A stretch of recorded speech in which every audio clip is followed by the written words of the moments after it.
Dear students, this is the explanation of the first stanza of the poem A Photograph. Poet is Shirley Tulson.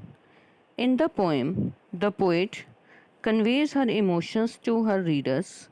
Through this poem, she is thinking about her past, she is thinking about her mother when she was a child and when she went to enjoy a sea holiday with her girl cousins. The cardboard shows me how it was when the two girl cousins went paddling. The first two lines indicate that the poet is thinking about her mother by looking at her photograph.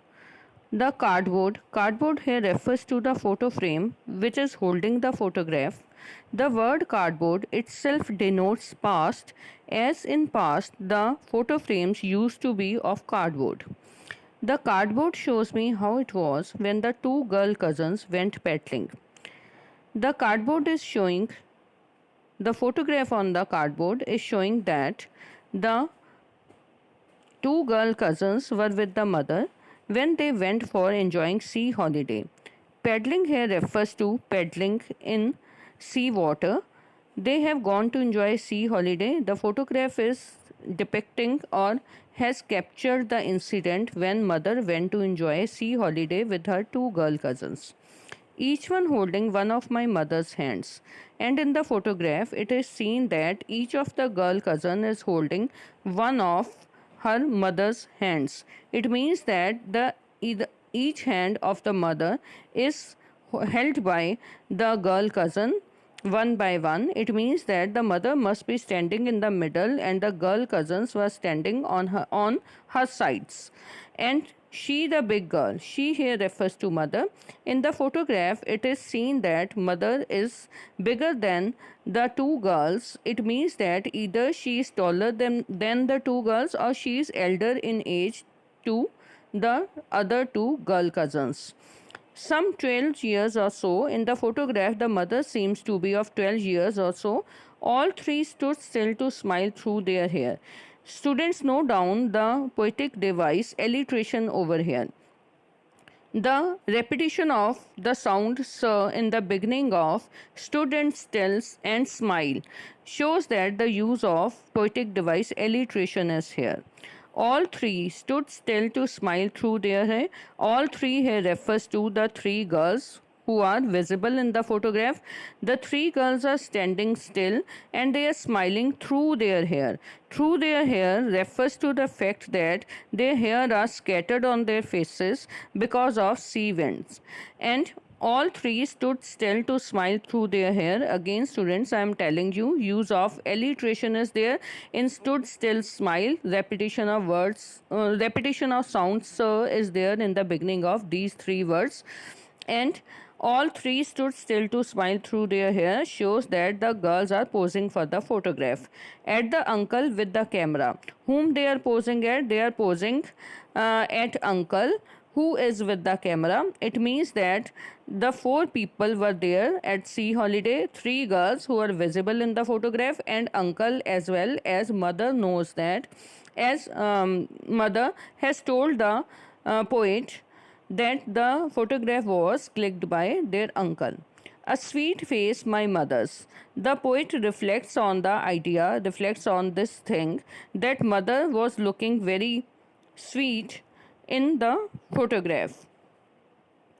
And that was before I was born. And the poet is realizing that this photograph was of the time when the poet herself was not born. It means that because we have seen that in the photograph mother is 12 years or so, this is the photograph of mother's childhood. That is why the poet says that it was the time that she herself was not born at that time. And the sea, what else is visible in the photograph? Sea is also visible in the photograph, which appears to have changed less. And now students, note down the contrast between the girl cousins and the sea, which are visible in the photograph. The girl cousins are also visible in the photograph, sea is also there in the photograph, but the comparison between the two is that sea has appeared to have changed less. Sea has not changed as it is visible in the photograph and as it is now.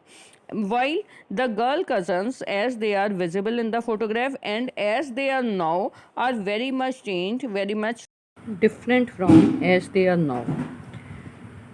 It shows that C, which is nature, is immortal, and girls, who are human beings, are mortal. So the contrast between nature and human beings is shown in this line. Wash their terribly transient feet. This last line shows what C is doing in the photograph. C is washing their here refers to girl cousins. C is washing the terribly transient feet of the girl cousins in the photograph. Sea waves are moving over the feet of the girl cousins in the photograph, and the poet says that the sea is washing their terribly transient feet. Here, the expression terribly transient has two poetic devices in it. One is alliteration, as the repetition of word, as the repetition of sound. T is here in the two consecutive words, terribly transient. So the sea is washing their terribly transient feet. There is use of poetic device, alliteration and terribly transient. Another poetic device used over here is synecdoche. Synecdoche is a poetic device in which a part represents whole. Here the word feet is representing the girls. The girls are said to be terribly transient, which indicates that perhaps mother is no more now, as she is there in the photograph, but with the passage of time she has proved to be transient, whereas she remained the same.